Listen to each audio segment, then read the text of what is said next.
આજે જાણીએ પાટણના સેધા ગામનો એક એવો ચમત્કારી ઇતિહાસ જ્યાં એક હિન્દુ અને મુસલમાન દીકરી આજે દેવી બનીને પૂજાય છે। વાત છે રાધનપુરના નવાબની દીકરી તાજબાઈની, જેને નાનપણથી જ કામરૂ દેશની ગુપ્ત વિદ્યાઓ શીખવાની તીવ્ર ઈચ્છા હતી। એકવાર રોજાના સમયે તાજબાઈ ઉનાવા જવા નીકળ્યા। રસ્તામાં કંથરવી ગામે તેમની મુલાકાત રાજપૂત દીકરી રાજબાઈ સાથે થઈ। રાજબાઈએ તાજબાઈને સુખડી જમાડી અને ધર્મની બહેનો બની। બંનેએ સાથે મળી કામરૂ દેશ જઈ વિદ્યા શીખવાનું નક્કી કર્યું। રાજબાઈએ તાજબાઈને સુખડી જમાડી અને ધર્મની બહેનો બની।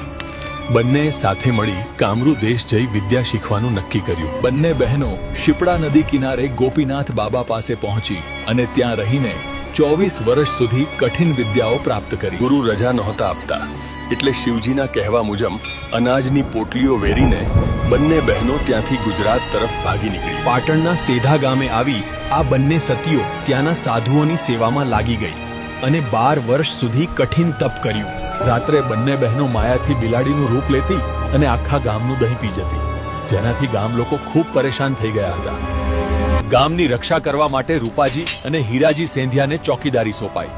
તેઓ ખુલ્લી તલવારો લઈ રાતભર પહેરો ભરવા લાગ્યા। પૂનમની રાતે જ્યારે બંને બહેનો બિલાડી બની ગામમાં પ્રવેશી ત્યારે ચોકીદારોએ તેમને જોઈ લીધી અને પીછો કર્યો। ચોકીદારે તલવારનો ઘા કર્યો ત્યાં એક બિલાડી ફૂલોનો ઢગલો બની ગઈ, પણ બીજી બિલાડી જીવ બચાવી કૂવા તરફ ભાગી। બીજી બિલાડીએ કૂવામાં છલાંગ લગાવી અને સાચા હીરા બની ગઈ ને એ તલવારના ઘાથી કૂવો બોઘરો કૂવો કહેવાયો। કરગરિયા ત્યારે માતાજીએ શ્રાપ આશીર્વાદ આપ્યા કે સાચી ભક્તિ કરશો તો જ તમારો વંશ આગળ વધશે। આજે આ સતીઓ બીબડી સિકોતર તરીકે પૂજાય છે, જ્યાં હિન્દુ અને મુસ્લિમ બંને ધર્મના લોકો શ્રદ્ધાથી માથું ટેકવે છે।